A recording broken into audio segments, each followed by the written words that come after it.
and welcome to the 47th Leadership Levers Lectures. And we have the pleasure of hosting Reetu Raina, who shall be speaking on very interesting and very engaging topic called Gen Zers and the art of managing diversity, and how companies can take advantage, what is called as a generational advantage. And she comes with 22 plus years of wonderful and illustrious experience in various HR functions and HR roles. And she has worked with some of the finest companies, including Reliance Infocom, Sterlite Technologies, HDFC Bank.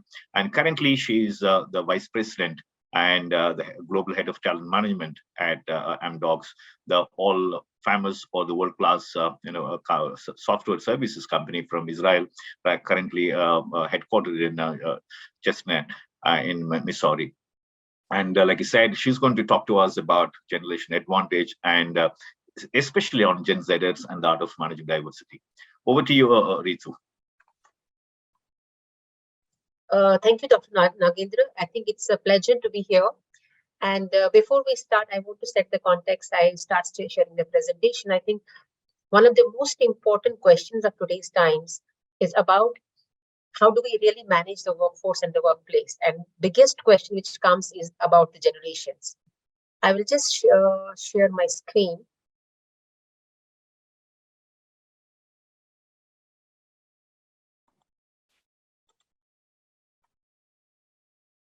Okay. Let me know if you're in this presentation.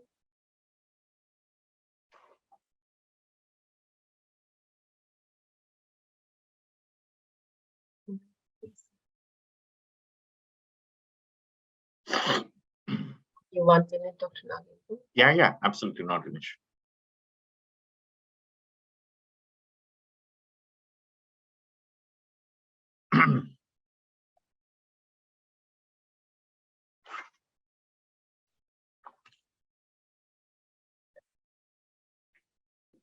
Can you see my presentation now? Yeah, I think maybe we can go in view mode. Absolutely. Yeah, great. So as I said, it's a pleasure to be here. And I think the way I want this conversation or lecture today to be, I think it's more of a discussion, is really go deeper into this concept about understanding the generation and how do we really manage the diversity at the workplace. I think before we really get into understanding the generation and seeing how do we manage the diversity at the workplace, what is important is to see beyond what is seen. When I say so, what does generation mean? And what are the influencing factors of the generation?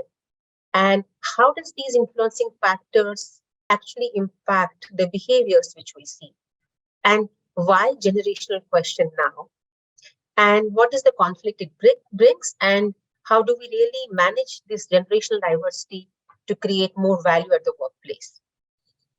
You know, this is the definition of generation by Advocate Budhane and Giselle Kovari, which says that a generation is a cohort by a shared coming of age process in which major political, social, and economic events create a common history and connection with others who come from the same age. All of us are born different. It depends upon our DNA, our families, our background, wherever we have come from. But when we enter this world, there is an events, the societal norms, which start defining our behavior to a large extent. And when we talk about a generation, why we call it as a cohort? Because this is a group of people who are actually seeing same set of events happening around them.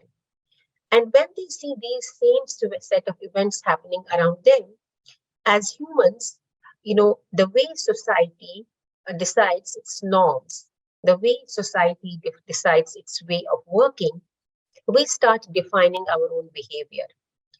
And the major impacts on a cohort at a large scale, at a large level, is what are the things happening on the political scale, on the social and economic scale.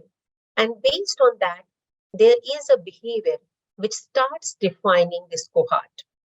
So even before going to the why Gen Z or millennials are different, let's go slightly backwards and look at what are the influencing factors which have defined the behavior of this generation. Because once we get into those defining factors, our ability to make a connection with the behavior would be much more simpler, easier, and then we can actually see how does it really make a difference in the workplace and in our day-to-day. So if I look at and if I go by this definition, what are the influencing factors on a cohort which is in a same set of a timeline in the world? It is social, economics, and politics. But I added here technological, and I will give you the reason also why I added technological, because the way technology is impacting the society, the way technology is impacting the economics, and if you look at the way the US elections happened, I would say it's even impacting the politics. So technology has become a center of many things. So I didn't want to really go ahead and write only about social, economic, and political behaviors, events which the generation has seen, but more than that, just to even see the technology which has impacted this generation. Now let's go one by one. If we look at the economic factors, and I have taken this chart which talks about how has the economy of a country, and it is specifically for India, from 1951 to 2014 grown. Now, what is interesting in this is, when I talk about 1950, we were still in technological era, and we were still, growing in industries and everything. But where did the significant change came was post-liberalization. And it was not only about liberalization. There was some parallel phenomena which was happening in the world, which was about technological disruption, which we will talk later.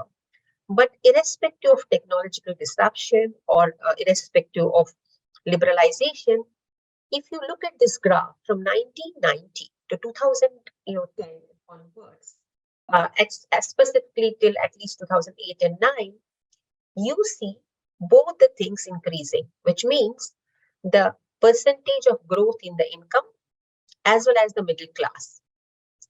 So what does it mean? If you look at Gen Zers or Gen Millennials, most of them are born post 1990. So what does this economic factor tell us? When they were born, they saw a growth in the income. And when an economy grows, a middle class grows, the family income grows. What does it mean for these cohort when they were growing up? They were seeing increase in the income of the families. So they were seeing much better economic impact on them than the previous generations. So this is the first factor which they saw while they were growing up. An era where we were connected globally, an era when multinationals were coming to India, an era where it was not only about the family who has a great fortune can be rich. It was also about the education, who has an ability to make an impact. So this was the first factor which the generation started seeing when they are growing up. As we move forward, what do we see? There is a survey which is rolled out, by when we talk about the uncertainties in the global arena about the politics. Now, it is this report talks specifically about Economic Intelligence Unit country reports. In this, they actually talk about how does the certainty impact at a larger level. Now, what is interesting to see here is if I look post 89, you see the higher graphs. It doesn't mean that higher graphs is that there were higher crises. And if I look pre to that, we had US recession and upcoming elections around 1959. We had Vietnam War. We have assassination of John F. Kennedy. But what changed post this, post 89, was actually the political impacts were not siloed to those countries. Political impacts started impacting worldwide. And that's why you see higher graphs here. And if I have to really take the most recent example of Ukraine war, and we saw how did it impact the oil prices, how did it impact the export import, what was the strong correlation it had with the economy. So there were things which were happening in the past, but post 90, with the globally connected world, impact of politics or political uncertainties was not really constrained to a location. It was moving across. For example, if you recollect the US recession of 9/11, it did impact India badly. If we look about 2008 meltdown. So these political uncertainties, which impacts globally, does have an impact on the cohort which is growing it at that point in time. So how do they see this uncertainty? They are able to see uncertainty connected to the various geographies. Their ability to look at the uncertainty and make a connection with the behavior becomes very different from the generations who have seen very siloed approach of this political uncertainties. Now, with that, when we move to the next, which was technological disruption, and if I really look at this generation post 1990, which is basically the third wave. So just before we go to the third wave, it's very, since we are going to talk about the potential conflicts, let us talk a bit about the first and second wave. And when we look at the first wave, in the early 1950s, what was happening is that you had mechanization, power, steam power, and suddenly there was industrial revolution. We started, producing automobiles. We had a world where you had mass production, assembly lines, electricity. So there was something happening in these workplaces. It was about a factory line. It was about an assembly line. It was about a command and control. Do this and this will happen. It was about the SOPs, and corporate was very new. So who would give us the best practices? And most of that if you see, came from the US Army. So this was the world where the previous generation was living in, and this previous generation had actually come from more of a scarcity because they had seen the World War II, and now this industrialization was giving them a hope that if they really work very hard, things will move for them.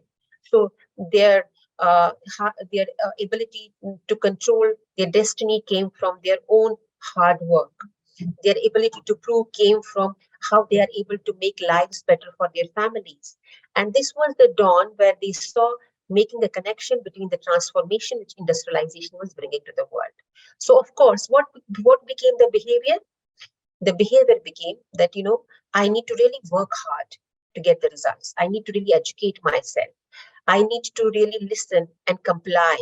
And work is my life because work is what is really helping me to move forward. And when we enter that stage three, what we see, if you recollect 1980s, what we saw was the computers. And if you recollect those days, no one ever thought that computer would be something which would come to the households. Everyone thought that computers are very big, gigantic machines which are meant to be operated in organizations or in some, big setups. No one could ever believe that we will have a computer which will be operated out of homes. And if you recollect those days, IBM was the first who came up with a personal computer, and then followed by that was Macintosh. So this was the beginning in 90s where this transition of the computer started moving into the era of the day-to-day. But more than that, when this generation was actually taking birth, there was a very big phenomena happening.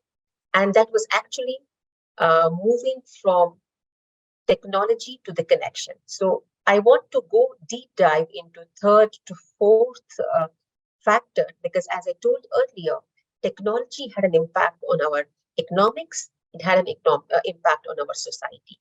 So what was that impact? If we dive deeper into it, as I said, that when we were moving from 1990, one of the biggest factors which changed at that point in time was internet. And when internet came, a beautiful phenomenon happened, and that was technology got connectivity. And we had the first big towers, like the Aristic Tower got live in 1998, Globe started connecting, and we started seeing the value which technology is bringing. For example, the first financial transaction, is safe online. E-commerce, which means technology can help you to do the business. And when you started doing that, in 2000, US alone had 10 billion retail sales to the internet.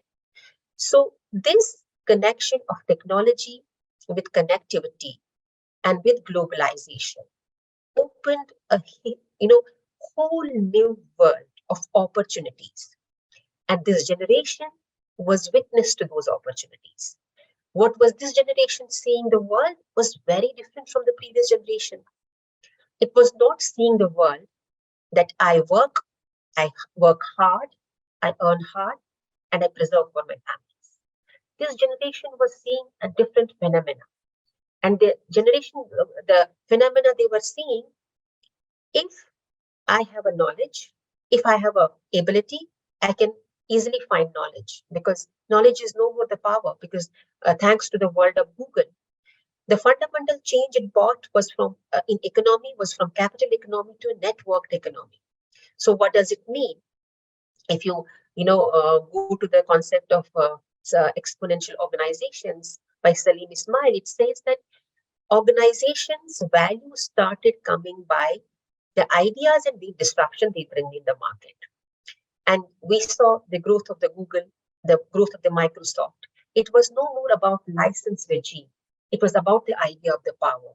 You will find and technology will enable you. Now imagine a generation who sees the value creation just by their own willpower if they have a, a will and a commitment and an idea to do something. Now, what is this whole process of happening in the ecosystem tell this generation? That you be assertive, things will happen, you have power within you. And they came from, the Gen X, mostly the parents or even the earlier generations, the baby boomers, who had not really seen this abundance, who had seen the World War II, who had seen, the Industrial Revolution, who had seen them making things for their family. So this was the starting inflection point where the change of the behavior started happening. Now, it didn't stop here only. If we look at, post 2022, and I'm sure most of you are connected and you see what is really happening with the world, the new innovation which is coming in the form of the chats, where we talk about the bots giving us the intelligence. You download the app, and it's really disrupting the even the Google. Now, what does it mean? It means that the world is moving at much faster pace. And that really brings us to this question that generations have existed always, and they will continue to exist. Why is this generational question now? The reason this generational question is now, if you go back to what did they see? They saw an exponential change. And the change started when technology met connection in the era of 90s. They saw a change which is happening now. Because if you see the way disruption is happening in the world, if we start going to this bots, which are really going to do work for us, which means there would be huge disruption in the way the jobs would be done. And this change is happening at a much faster pace than ever. There is a list of the organizations who took 100 years to become or 50 years to become Fortune 500. And there is a list of the organizations who actually are becoming Fortune 500 in 5 and 10 years. And of course, even some are vanishing at the same rate. So what does it say? It says the speed of the change. Now, the speed of the change is really pushing us to understand this generation because they have seen a much faster phenomena than what we have seen. This is one. The second significant change, which is making us to talk about this generational question, and when we say sometimes we feel they don't exist in, on this planet, is about the slimming boundary between man and machine. Because when you have the automation, the technology at your fingertips, when you can go into the social media and you can connect to n number of people, you can flow your idea. So this boundary between man and machine, when it is narrowing, it is actually posing a different level of empowerment to this generation. One side, it poses an empowerment. At the same time, it also makes it sometimes even, a bit reckless. I can do things. Do I really need to worry? So I think these two important phenomena, which is happening right now, is about the speed of the change and the slimming boundary between man and machine is actually pushing us to think that we need to understand this generation because what they have seen or witnessed since the time they are born is much different because of the speed of the change and technology disruption than what we have seen. Now, if I have to really talk about, these influencing factors, as I said in the beginning of my presentation, that whether you talk about economy, whether you talk about politics, whether you talk about technology, or whether you talk about societal changes, it's very important for us to understand that where did they come from, the Gen Zs, and where did we come from? And when we understand where did we come from, X came from, and where did Z came from, it becomes easier to understand how do they move forward together.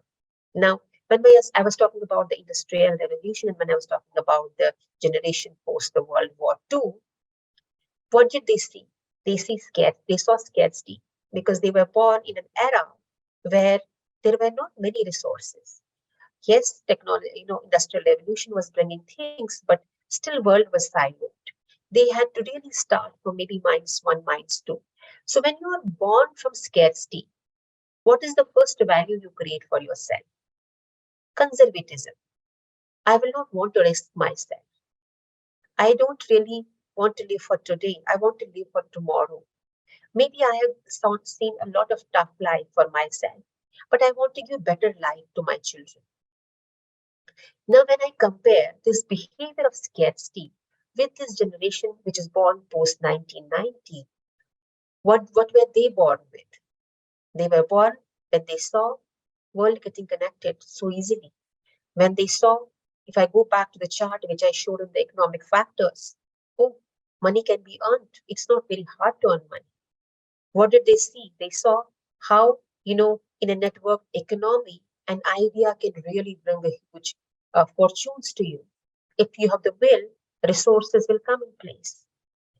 Is knowledge scarce? No, you can go and find the knowledge. What you need is more of an intelligence. So now, the place where you come from, the influencing factors, if it is scarcity, it will define your behavior of conservatism. It will define your behavior of discipline, your commitment. And when you come from abundance, it will be about creativity. It will be about taking risks. It will be allowing yourself to move forward and not really shying away from experiments. So this was the one.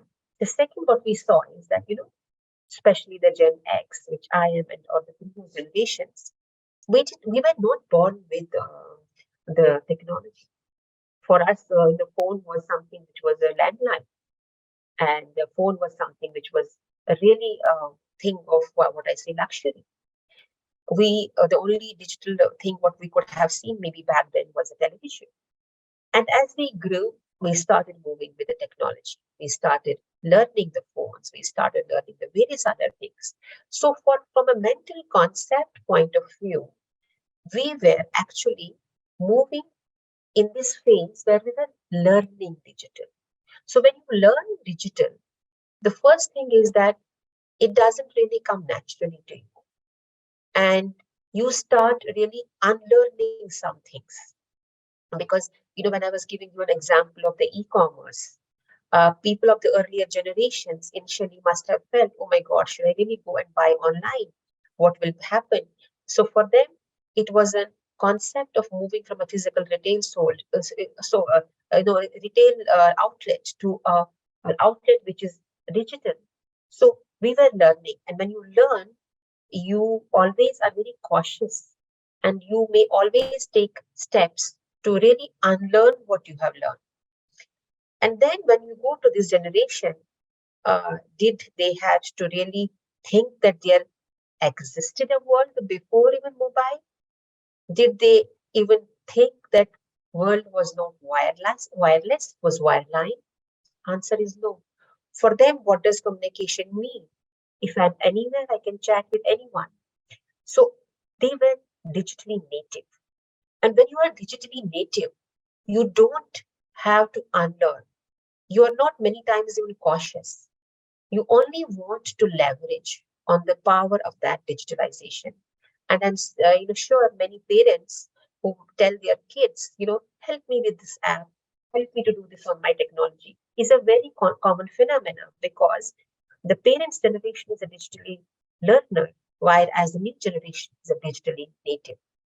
So this was the second point where these influencing factors started defining their behavior. And the third thing, as this first generation, the earlier generation, came from scarcity.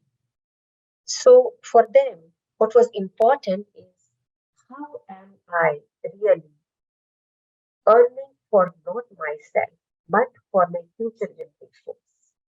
My actions, how will they impact the family? How will they impact my long term goals? Because losing was not easily comfortable to them because they had gained after a lot of toil, as many things were not at their fingertips. Everything had to go through a process.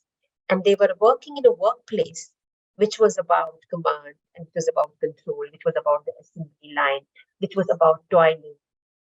While as this generation, what did they see? They saw, I can become a YouTuber and I can earn money. If I have an idea, I can float it and I can really change the destiny.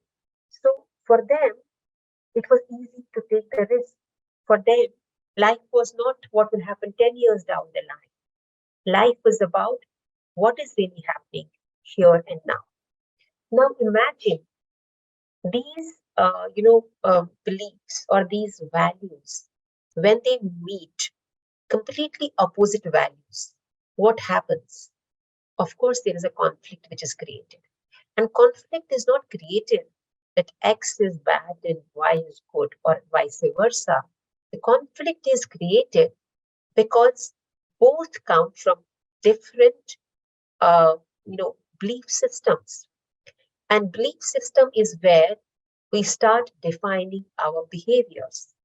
Now, if I have to really talk about the behaviors, what we see from these belief systems, it's about for the previous generation, since they came from scarcity, the behavior was hard work. While as the next generation, the millennials and Z, said that it's not about the hard work, it's about the smart work. And if I have to take one correlation here, the correlation which I really want to take is about, the way you see the age of the organizations. For example, if there's an entrepreneur who had built, the company like General Motors or General Electrical, how many years it took him to really make the company reach here. And while as we say that, the new age companies, whether you call about Facebook or Google's, how many years it took them. So what was defining the success was not the hard work, was the smart work for this generation. So eventually, when this previous generation expects the new generation to be hard worker, it's like, oh my God, what are you talking about?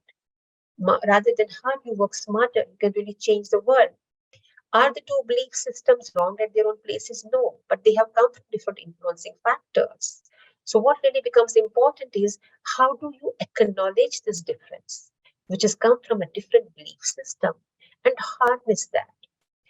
For example, another one which you can see as a behavior for the previous generation, it was about the knowledge because knowledge was scarce. It was, written in the books that you have to really go to a college, you have to earn a degree, and you have to gain it, and then you are, labeled as X, Y, Z, and then you can deliver it. But thanks to the world of Google, where knowledge became so abundant, everyone can know everything. So knowledge was not something which was really scarce or which was really something you have to toil to gain. But what was important is how to utilize that knowledge to your benefit. So intelligence became the value proposition and not knowledge. Now imagine when you talk to a previous generation, he would say, earn a formal degree, go through the process, become knowledgeable in this subject, and then you can deliver this. While as the if I'm sure in today's world there are people who are gig workers who haven't even done the formal education, but they have become coders because they're actually seeing how do they use the knowledge which is so so available abundantly to learn something, to create an intelligence, to learn the coding. So now imagine a generation who focused on this formal process of acquiring knowledge meets this generation who says it's lying there. I don't really want knowledge. I want intelligence. And when knowledge and intelligence, source of seed for behaviors, talks to each other, they are unable to talk. And the third one, which we talk about from a behavior perspective, connecting back to my previous slide where I was talking about what defined behaviors, was for the previous generation, it was about make a living. And when I say make a living, you have to work to live because you need to earn money to stand on your own feet. You need to earn money to buy a house. You need to earn money to buy a car. You need to earn money to educate your kids. Now, when you talk to this generation, which has not come from scarcity, which is coming from abundance, they say, I can really do anything. I will be able to earn for myself to make living. Living is not that important. But what I am doing is important. How am I connected to the cause? How am I really making a difference to the society? Because going back to Maslow's theory, they have really they're looking for that actualization because for them living is secondary, but making an impact or driving the purpose is more important. And imagine when this workforce enters the workplace, their expectation from the workplace are different. And then, if they have a manager or a leader in the organization, how can he take his or her job so non-seriously? It's important for him because it's helping him to earn his bread. So that is where the conflict starts. And I tried for the ease of simplicity to really create something very simple as a model for this audience, which helps you to really understand how does this conflict arise and how can we really make a change in ourselves to harness this concept. So what I tried to do is I tried to create a mental map or a mental process. And when I say mental map or a mental process, as all of us as individuals or human beings, we have our own belief systems. And we have spoken a lot till now about the influencing factor of those belief systems. Irrespective of where from they come, it is a belief. It's something I really believe in, and it's something I really feel is my guiding light within my heart and my soul. Now, belief system becomes a thought process, and thought becomes an action. Now, what is interesting in this model is that when your belief system meets the belief system of X generation meets the action of Y generation. And let me give you a very simple example what we spoke so far and pick up one case in point from that. When I say my belief system is that I have to make my living because I need to really earn for my family. I need to provide for them. So what does my belief system say? My belief system says work is the source of income for me. So I may have to adjust in the workplace. I may have to comply in the workplace. I may raise my voice sometimes, but I will not risk myself to the extent where it is not adjusting with the norms of the workplace. This is my belief. And suddenly my belief system as an ex-manager of X generation or an earlier generation meets a Z or a millennial whose action tells me, I may not comply with you. What you are saying is wrong because I feel there's a better way to do it. When this belief system X meets the, action of Y, what happens? I start qualifying the action of Y as wrong. But there is no right or wrong. It's about the context which I'm in. Because as per my belief system, the action of Y is wrong because he cannot not comply with me because he may lose a job. But Y or Z doesn't really care because he is coming from a different belief system. So when the belief system of X meets the action of the Y, the conflict begins.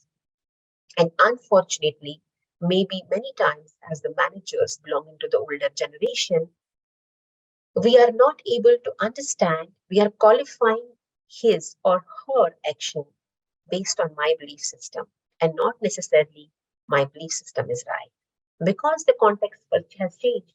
I was born in 70s or 80s, I know, late 60s or maybe early 80s. But then the belief system of this new person is not really the same. Then, you know, uh, from belief, I really go to the action because I've talked about thought later. Now, what is the action this X takes for the Y? He is not really very hardworking. He's not committed to his job. So action is, either you do not do a right performance appraisal, or you move him into other job, or you just label him as a reckless or careless. Now, what happens is I take an action based on my own belief system. And what happens to this action? This action meets the belief system of Y or millennial. And what does Y feel? Y feels, oh my God, how can he really take an action? Because I spoke my mind, but I was very truthful for the job. I really wanted an outcome. So he or she starts qualifying this person as not really something who is value driven or who is very positive about the workplace or whatever. Now imagine once this starts happening in the workplace, what happens is that you start creating a digressing forces. And if you look at both the digressing forces, they are right at their own places. And they actually can create great synergies if they connect to the thoughts. What does it mean? I tell to my belief system that don't think that from you have come. Start thinking from his or her belief system. For example, I can say that, okay, he's a digitally native.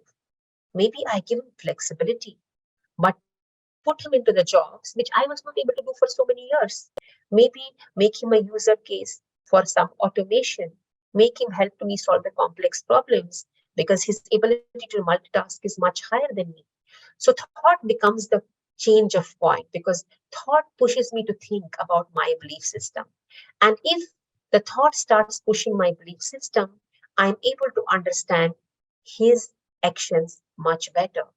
Now, this model I created for this audience, if this model we look more deeply, it really helps us to create that connection, which helps us to harness this generation, which can help us to really create the value rather than, taking us back and creating more challenges of the workplace.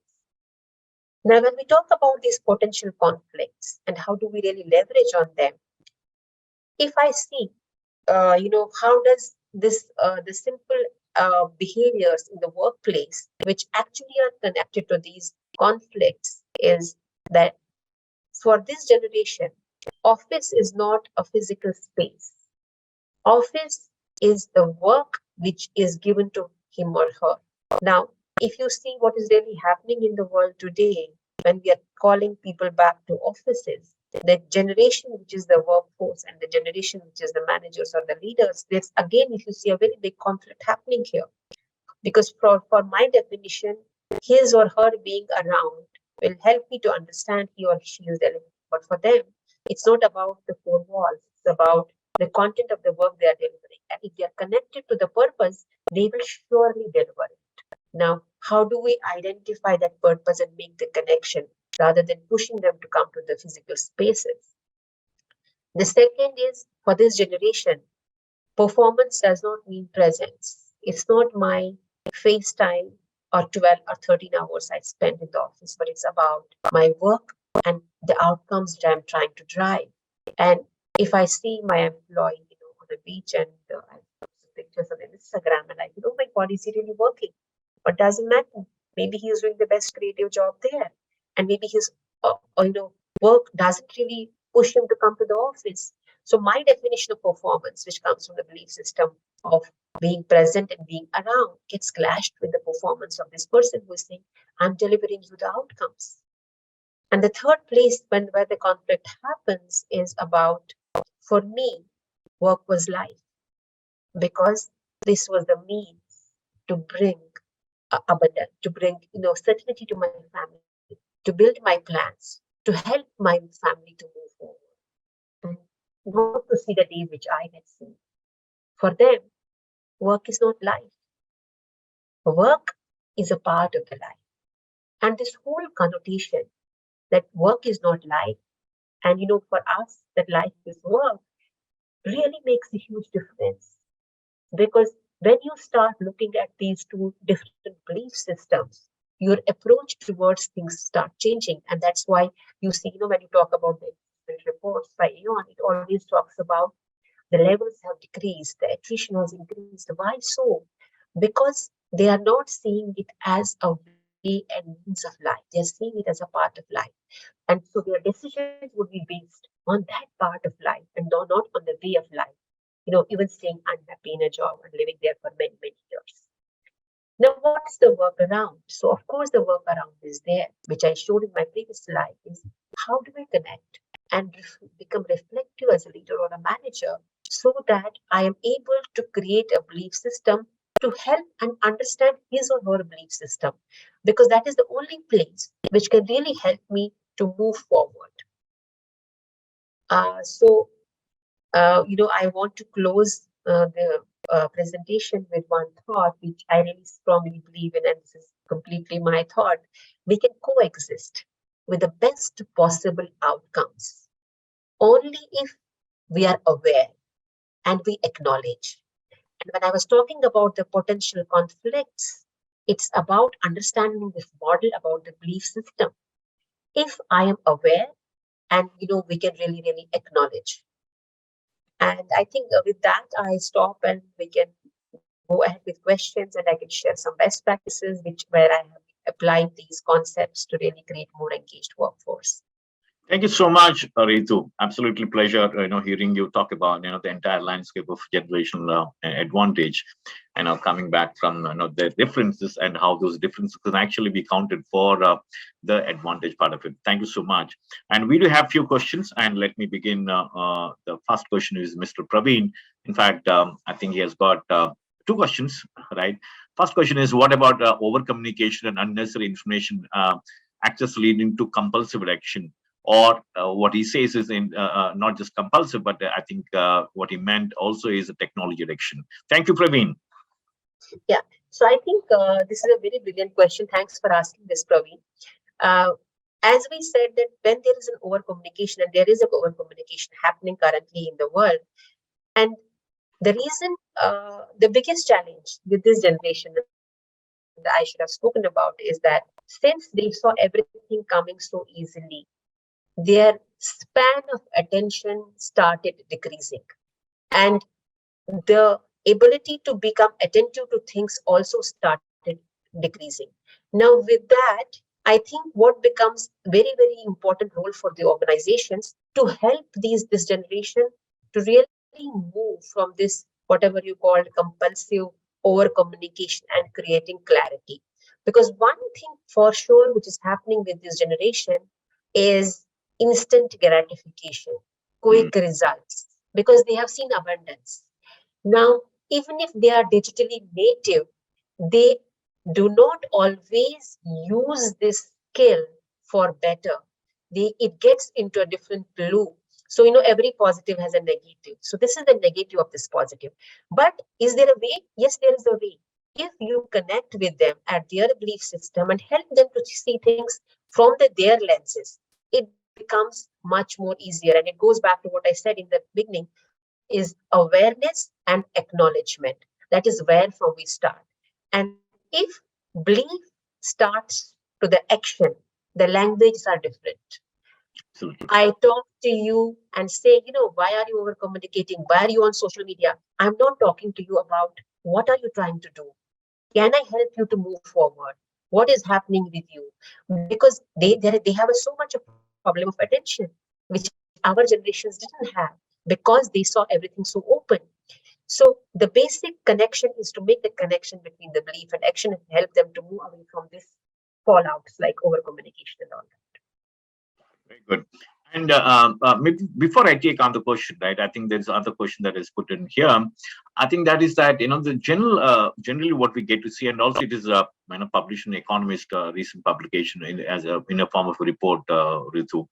And what it says, the report says categorically that the Gen Zers actually come with intriguing characteristics. Intriguing in the sense very contradictory. In the sense, for example, let's say they might like what you call the brand loyalty. They're absolutely brand loyal, but at the same time they're also socially responsible.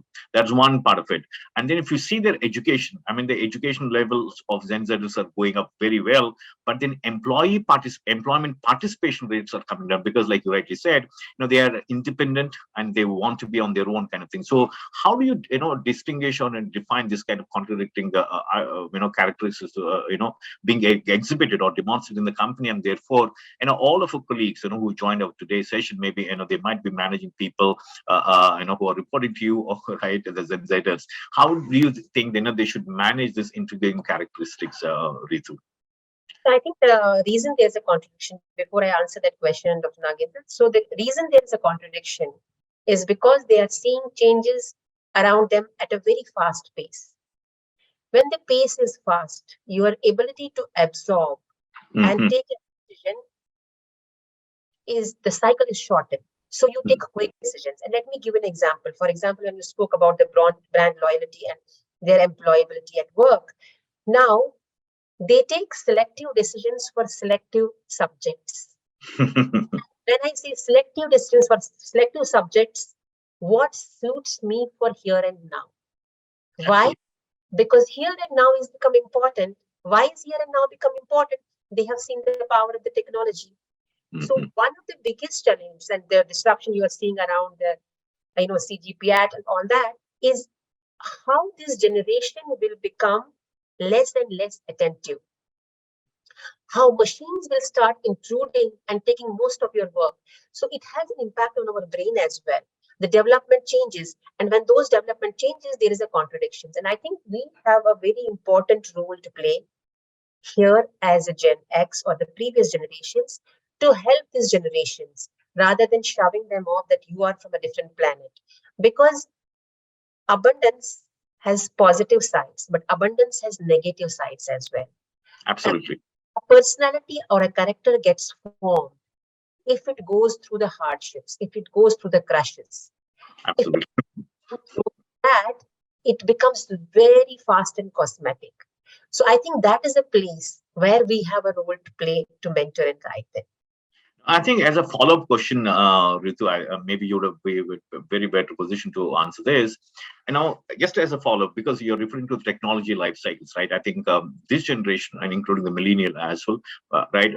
Definitely compared to Gen X and the baby boomers part of it, millennials and Gen Zers especially. If you look at the technology adoption, I think they're super fast. I mean, they just can't wait, and they're so restless about it.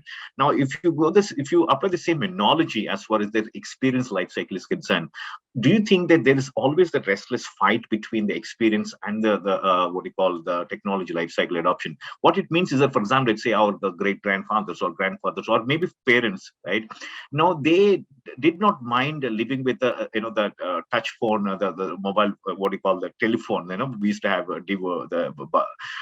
people were happy with that for almost about 30-20 years, because even if you look at Infosys story, they had to wait for almost, I think, about 2.5 years just to get the first telephone. I mean, right, early 1980s. But now I think the moment the next version is coming, right, people are already getting bored with maybe about 6 months, 7 months, their mobile phones kind of thing, or any other technology for that matter. So that there is some sort of I would say inherent tug of war within everyone in terms of the technology adoption or the technology life cycle adoption, as well as the experience life cycle, Ritu. So I think, Dr. Nagendra, I want to answer this question more from a human psychology point of view. Right. When I say human psychology point of view, when you look at human behavior, we start becoming firm in our ways of actions based on our ecosystems, right? Now, what this generation saw, everything coming very easily. So there was no struggle. And as a human, there is no struggle. What will you want to do? You would like to create struggle for yourself. Right. What is the struggle you create?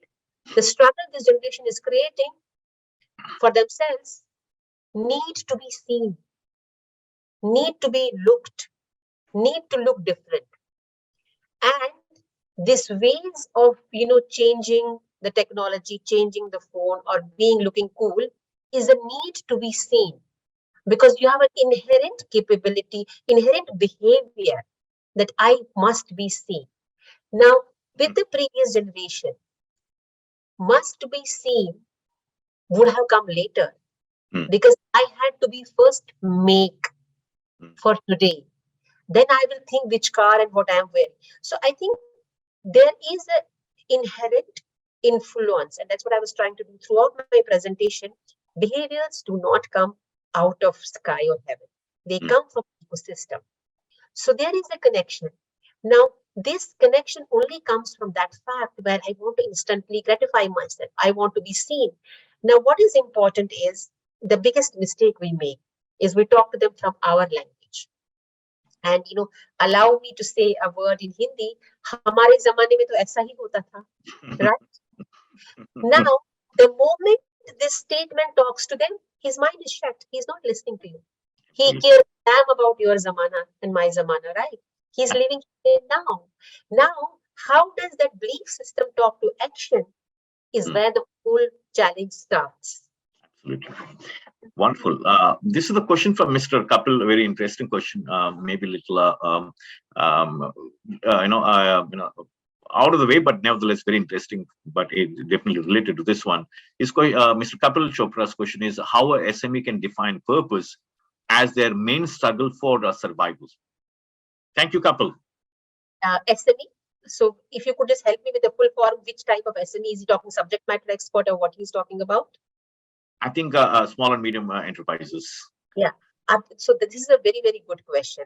I think irrespective of the size of the organization, the only way to drive anything is the purpose. Because there is, if you look at the organizations which have really, really grown fast, and if I really talk about the organizations in the past which took 100 years and the organizations which took 10 or 15 years to grow, what is very important, it's a very vicious cycle, Dr. Nagendra, that, we always feel that outcome is more important than the driver for outcome. And when we focus on the outcome, which is the business results, as SME, I focus on generating revenue through those cycles. But if I have to be really successful in my sector, on my business, I have to have a compelling story to sell to the clients. I have to have a compelling story to talk to the different segments where I want to talk to. Because if my story is compelling enough, I will attract business. Now, where do we make a miss? The compelling story or creating a purpose is meant for the larger organization and not for the smaller organization. Smaller organizations become big if they have this clarity of the purpose for themselves, because that is what is our business value proposition. Absolutely. Now, this is the question from a little longer question, Reetu. This is from Mr. Ashish Maitra. His question is respected, ma'am, for a person who is working in an organization for the last 5 years, what is survival and what is struggle? The hard work is struggle, or smart work or intelligent is survival. Please elaborate about succession planning. Why, after a certain period of time, people just stop hard working and go for shortcuts? Yeah, very, very interesting question, Ashish. And I think, employee life cycle in organizations go through various phases. And as you have rightly pointed out, Ashish, that, after some time, people stop working hard, start, whatever smart and really want to move forward with that. But that is there. I think that is a place where organizations have very important role to play. How do organizations define human capital practices? What are they valuing in the organizations? How are they defining their performance management systems? And I was just talking about the activity and the outcome. If you look at outcome needs a smart work and hard work both. While as activity just needs to show up.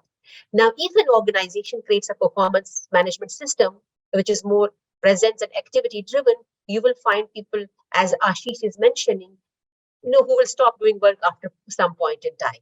So I think to create that behavior, organizations have a very important role to play. Keep organization aside for a minute, and I just want to answer your question, Ashish. For an individual, if you look at the successful professionals, and if you look at their own career graphs, it's not about maintenance after a certain stage in their career. It's about the passion and the desire they have to excel in their own fields. It can get you to a level, but your passion and desire to excel is what really will help you in creating the value in professions or in businesses. I think we have to be, as individuals, clear about that. But organizations also have a very important role to play. How do they define their practices?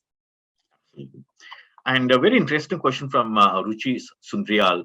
And her question is how thought and thought process will help manager in his or her daily workplace. Thank you, Ruchi. Very thoughtful question. The thought process is the key, here, because as humans, as I said, we have a belief system that leads to thought and that leads to action. So it's an autopilot from belief to thought. For example, if I come from a belief system that I have to work 12 hours a day, my thought is I should clock 12 hours every day, and my action is that, have I done or not done?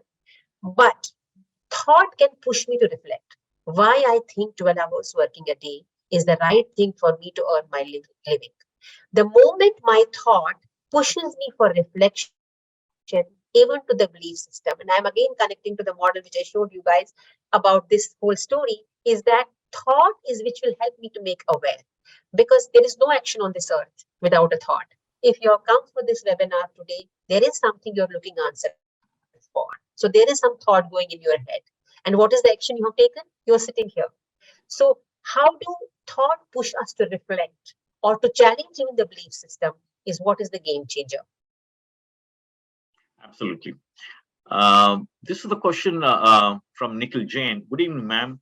Do you think our evaluation and promotion process is diverse? Thank you, Nikhil.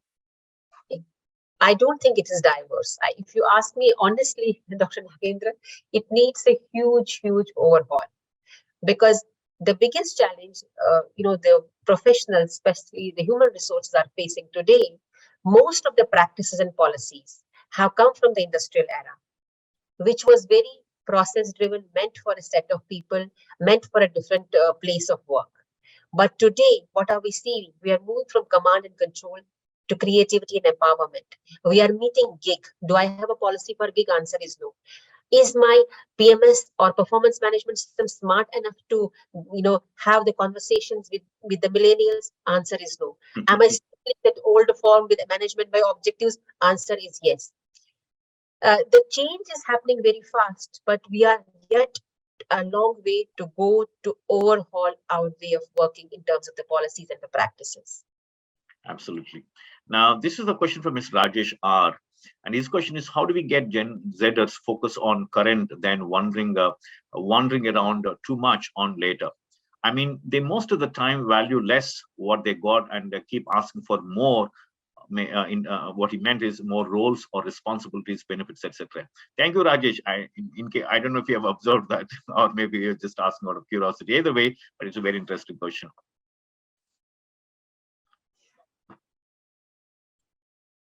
Reetu, I think we lost you. No, I think, question we have to ask is, why do they ask for more? For more? Yeah. So can you hear me now? Yeah, we can hear you absolutely loud and clear. So I said, why do they ask for more comes from the lack of clarity. And why does the lack of clarity come? Because of the peer pressure and not knowing where to go. The only way to grow is to see how can I get more.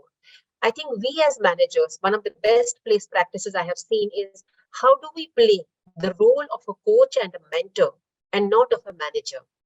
Right. Help them identify their own challenges, their own dilemmas, so that they become clear. The only reason they're asking for more is because they want more money, they want a better lifestyle, they want to be seen, because that's what they're seeing the ecosystem going around them. But no one is asking them the maybe question, why why, and connecting it to the core to help them to move forward. And I just want to add a comment here, Dr. Nagendra. One of the social changes just happened in India, if you see, people have moved from small locations to the big economic hubs like Delhi, Bangalore, all those places. Now, social structures have broken. So, what is the identity for this young generation? The people with whom they are sharing their flats and rooms. So, who Absolutely. guides these peers who are surrounding by them? And what does these peers guide them? I bought an X car, which car you have? I bought a Y bike, like you have. So when he wants an X car and X bike, he goes back to the manager, give me more responsibilities, give me more money, because he's lacking that. And this is the place where managers and organizations have a role to play, to become their mentors, help them, connect, have the clarity. Absolutely. One last question for the day, Ritu, with your permission. Now, I think most of the companies, right? You will find, of course, barring aside the so-called the startups, quote unquote. Maybe they may not, but otherwise, all the established companies, or maybe even some of the startups as well, you'll find this fourth generation, like baby boomers. You'll find Gen X. You'll find millennials. You'll find. You'll also find Gen Zers. Now, the biggest question is that, have you seen in your illustrious experience, there's some sort of best practices into how they can actually try to bridge this generational gaps? For example, let's say, and one of the things that we always get to hear is what is called as a reverse mentoring, right? Because, for example, Gen Zers mentoring maybe millennial or, baby boomers or, Gen X kind of thing. So from your point of view, maybe if you can articulate maybe one or two best practices that can actually bridge the generational divide, and therefore they can work together for the. I think one of the participants asked about the purpose of the company. Yeah, I think, I have, of course, implemented the reverse mentoring at least two of my workplaces, and it Wow. really works wonders. When I had published my paper on engaging Indian millennials way back in 2015, and I was really looking for answer to this question. And I used to work back then in Amdocs again. So I really was looking answer for this question, and we really created a mentoring platform where Mm-hmm. we had this, GETs, the graduate engineering trainees, who would be mentoring the senior people, who would be having a conversation. And what was very interesting is, see, the advantage this generation has that they do not have preconceived notions. They have just got into the workplace. So they are Absolutely. much more, for example, especially in the technology world, their ideas really bloomed and the way of working changed. The empathy between the different generations started, becoming really, really good. So reverse mentoring, I have seen successfully doing well to really bridge this gap. And other than reverse mentoring, having informal communities in the organizations where different people can come together and work on a cross company project, irrespective of their levels, is also something which has really worked beautifully. Absolutely. Now, I don't know if I can ask you one last question. In fact, it just come in from Mr. Sudeep Sen Sarma. Can I take that question for you, Ritu? So, Yeah, this is a question from Mr. Sudeep Sen Sarma. His question is: many Gen Zers are very much inclined to faster promotions and steep increments, whereas there are limitations with the organization or management side. What is your advice? How the managers can create a balance between these expectations and improve performance? Thank you so much, Sudeep. Very lively question. I think, this is the perennial challenge everywhere. And, going back to, I will encourage a behavior if I respond to it. What does it mean? If I continue giving the gratification, these people will start, outgrowing their capabilities. I remember in Amdocs, we had started this concept of career coaching, where we actually were talking about the concept of employability, which means how do you develop yourself as a professional and grow in your career. And we spoke about the spiral careers and, what we call vertical and horizontal careers. And when we started doing this process, we actually started seeing that there is more and more clarity coming to these people in terms of how should they build their careers. Now, in absence of such practices in the organization, the only way of growth they see is swift, quick increments, quick responsibilities. But eventually, how does it impact their career? They're not aware about this time. So if we create these practices around career coaching and help them to really understand how does it impact them? Because you become out market, you become unemployable. How do you build your employability in the world where we are talking about that skill is going to be the new currency, not the hierarchy? On career coaching, they can really help us to answer these questions. Thank you so much, and sorry we have overshot the time by 10 minutes, but thank you so much, Ritu. Absolute pleasure hosting you and having you. And speaking on a very, very interesting and very engaging topic, I think every one of us get to experience this, the phenomena. I mean, none of us going to escape. Actually, we might have a different responses to it. That's a different story. But I think thanks to you, I think you have shared some of the best practices, right? I think especially from the behavioral point of view, which are absolutely necessary for all the participants who are managers and business leaders themselves. Thank you so much, Ritu, once again, from all of us at TimesPro and from all of our participants, and right. And look forward to hosting for another interesting topic very soon. Thank you so much. Thank you so much. Thank you. Bye-bye. Thanks.